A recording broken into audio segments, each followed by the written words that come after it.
Good afternoon. So today is October the 2nd, meaning we have exactly 3 weeks and 2 days left to finish the Cutlasses. Last night, the night of October the 1st, it was a harvest moon and a blood moon. It looked really cool. By the time I took this picture, unfortunately, it wasn't as red anymore, but it still looked really cool rising over the shop.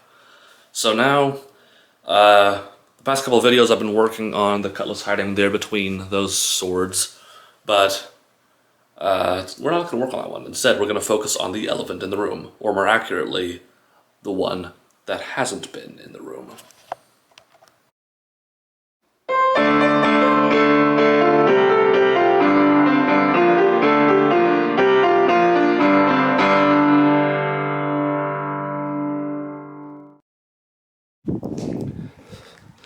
So before I get to work on that sword, I first want to remind you folks that in the last video I uploaded, that Master Sword Project update thing, I said that we picked up some more steel from our friend's shop. Well, here's that pile of it.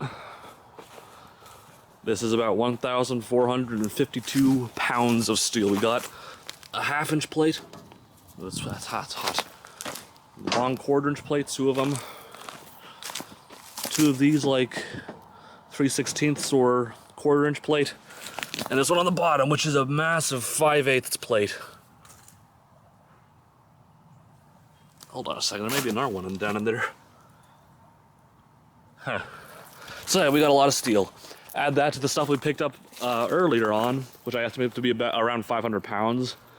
We have at least 1 full ton of steel, so yeah, it's fun. Anyways, now, on to the topic at hand.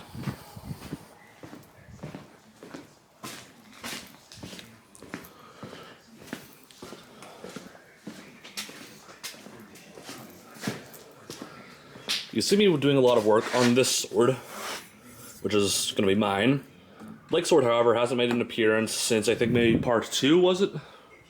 I don't know, I don't keep track of my own videos. Anyway, so mine right now has got a fairly good bevel on there. It needs some more work though. It's got the tang all to shape and all that. Blake's is, the rough bevel is starting. Tang is still a bit rough, so I'm going to be putting a 24 grit belt on there and getting to work rough beveling this. And if I get this one to the same point as this, I'm going to throw an 80 grit on there and work between the 2 of them intermittently to get onto the same level of finish. So we get to that then right now.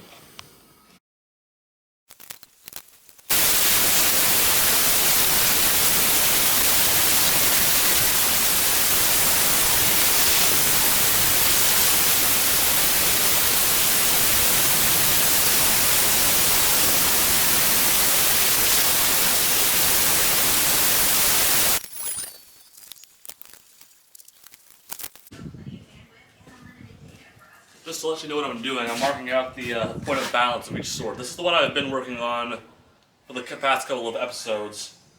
And it's about there, roughly. I'm trying to see how this one's point of balance compares to this one. This one definitely feels a bit heavier, but this one has more meat down at this end, so that may make the point of balance fairly good as is.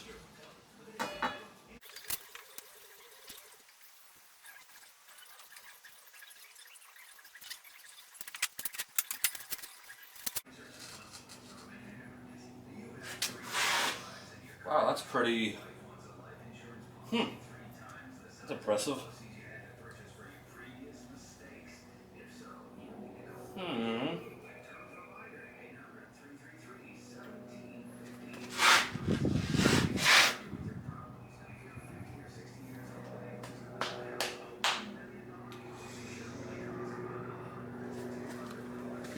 Let's think things over for a second here.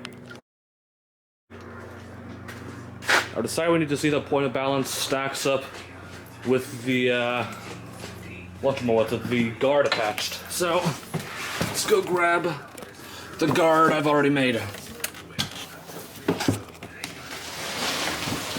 Camera's getting toasty though, so that's an unfortunate thing.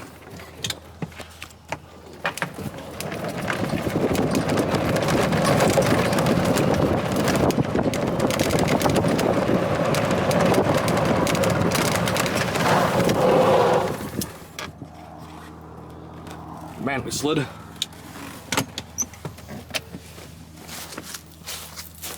How do we slide so far? Oh, pine needles. That'll explain it.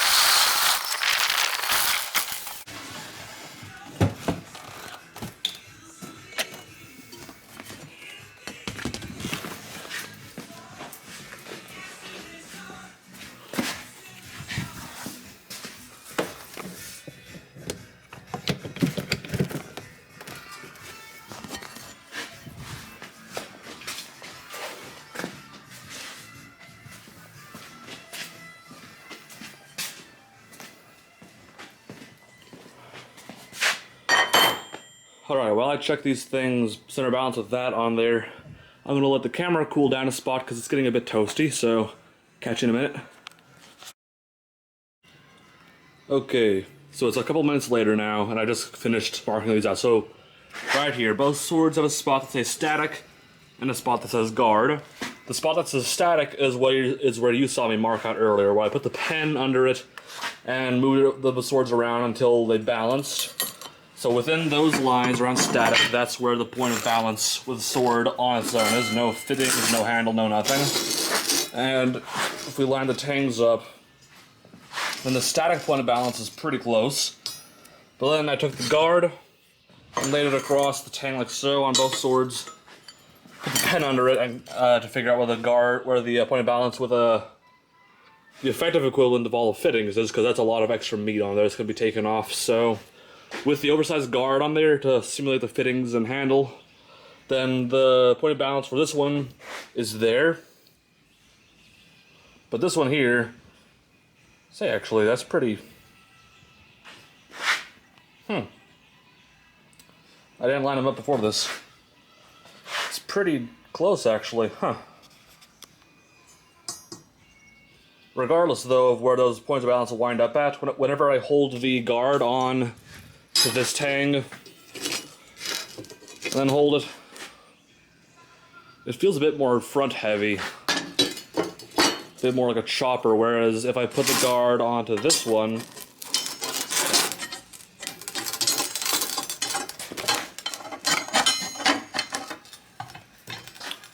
physics. If I put the guard on this one, it feels a bit more central kind of in weight.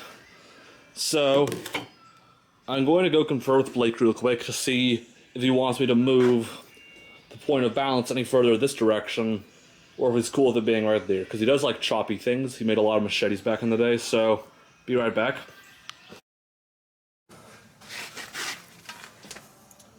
Alright, so I just talked to Blake, and he said that he'd be cool with keeping a more kind of chopper-styled cutlass, and I think it'll be a bit more historically accurate, because cutlasses are supposed to be good hacky, slashy, chop sort of things, so I'm going to keep it the way it is. Now I'm going to take this 24 grit off, and replace it with an 80 grit, and do some work on both swords.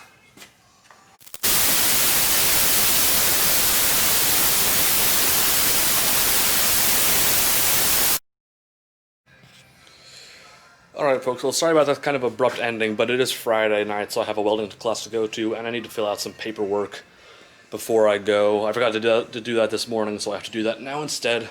Anyways, got some good work done today. Got this one nice and caught up to this one, and then at the end I went and shined up the bevels a bit more with an 80 grit belt. I'm gonna shine them up at night, more than this after heat treat, but for the time being, this is all I really need to do there.